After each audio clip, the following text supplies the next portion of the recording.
In most situations, you would need to drive at 50 or 80 k's, I mean 50 miles per hour. And you will realize that when you drive at this kind of speed and you suddenly change direction, you will realize that there's inertia. Just now the trailer was trying to push me to the left, and now the trailer pushed me to the left again. I can really feel it. And right now I would be wise to really slow down. Wait, full engine braking. Trailer is trying to push me quite a bit more. I have to fight the trailer. With chemical trailers, it does really get rather difficult. So sometimes you have to really drive the speed limits because, you know, safety, because people will attempt to overtake you. That's just the norm around here. And let's say if I were to just do that, yeah, the trailer's trying to push me to the right again and to the left now. I'm finally straightening out once again, but still it's finally it straightens out.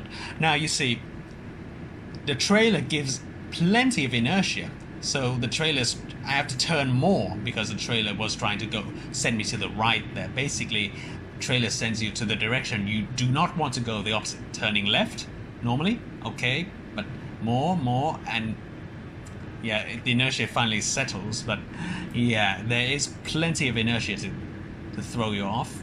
See, now that input was okay back then, but when I start to turn, it's not enough.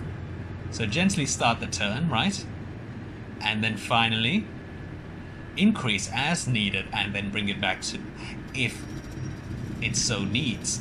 And going down the hill, it pushes you quite a lot more than a normal trailer. As such, be ready if it's a long descent. Be ready with the jakes, the engine brake, and the rect. And uphill, of course, the weight goes behind the lorry and makes the trailer more susceptible to losing control. As such, anything that's loaded at the back is more susceptible to losing control, of course. Like, for example, a car that's back heavy is more susceptible to losing control than a car that's front heavy to oversteer. Front heavy cars understeer pro. Okay, let's say I make a turn like this. See, the lorry turns with a lower turning rate each time I turn, you see. Partly because of the trailer. As such, you must be careful when judging your turn, as this chemical tanker or any liquid tanker can throw you off course and straight into a barrier, or off into straight into a field of sunflowers or something. Beautiful, obviously, but won't be beautiful when your chemicals start spewing all over it, obviously. And not to mention your beautiful priceless lorry gets destroyed. So yes, driving liquid tankers is difficult, obviously, and especially when you have them in a train configuration like a B train, in road train, it gets even worse. So for all intents and purposes, driving liquid tankers can be lucrative, can give you plenty of money, but it does come with plenty of drawbacks as well. For example, you cannot evade quite as well. You cannot get yourself out of a hairy situation quite as nicely as you would in a dry tanker. So please bear that in mind when you drive, and if you would like, let me just release the cruise control here and let's just watch as the physics work their way to pushing me down that hill rather quickly. The first initial jolt will be there, like now. And see, it doesn't speed up quite as fast, and with the new hill, it speeds up faster and slower. Partly because of it's getting flat now. And now with an exit like that, you really feel the chemical tanker. And sometimes with high G turns, with turns that you have to turn hard, sometimes it's very easy to overestimate the speed that you need. As such, mostly you'll be turning fast beyond what is the right speed, and can really lead to flip over, and correcting for flip overs in chemical tankers can be rather complicated.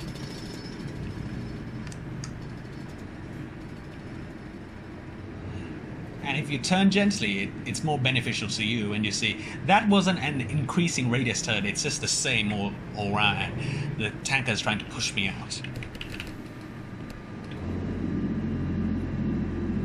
The engine brake, or any of my red turn engine brake doesn't work quite as well initially, just because of the weight pushing. So when you drive a chemical tanker or any liquid tanker, basically you can't think of this as driving a sports car, even though if you have a really great lorry or great trailer.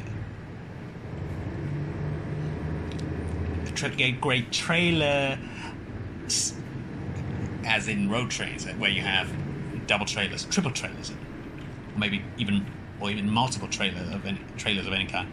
So yes, it's very important to realize that you really have to drive this thing as if it's some kind of drive it as a vehicle that will not only get you when you need it most. Drive it not as a vehicle that will let you down when you need it most, but drive it as an underperforming vehicle. You can think of yourself driving an oversized vehicle right now when you drive a chemical trailer or any liquid trailer. It underperforms compared to a normal lorry. As such, you have to be extra careful when you turn, when you brake, when you anything. And when you brake, you see, I'll just put maximum braking now, just now, you see, there's a delay, as you can see. And I'll do something really that shouldn't be done in real life now, which is to disconnect the thing. And I'll demonstrate to you that there is little delay with just the prime mover. Okay, moving. And now pressing. It slows down straight away, even though at a slower rate, because I have the brake setting as a bit more gradual. But you see, with the chemical trailer, it just doesn't slow down at all initially, which means your braking distance will be much worse, obviously. So you must drive it as a vehicle that has much fewer capabilities than that of a dry trailer. Yes. So as an introduction, I think this would work, but basically take extra caution, and when driving on hilly and unpredictable terrain and weather, be extremely careful and perhaps slow down more than necessary, because the weight shifts around a lot and you may not have all wheels on the ground, as in the lorry aquaplanes when you brake and you lose rear grip, and basically you have lost 12 wheels of braking power and you only have 10 in the front anyway. So yes, or in case of a beginning normal load cargo, you have only 6 wheels in front, which is a shame, and you maybe not be able to stop the lorry at all. So yes, you have to drive this chemical thing with quite a lot of caution.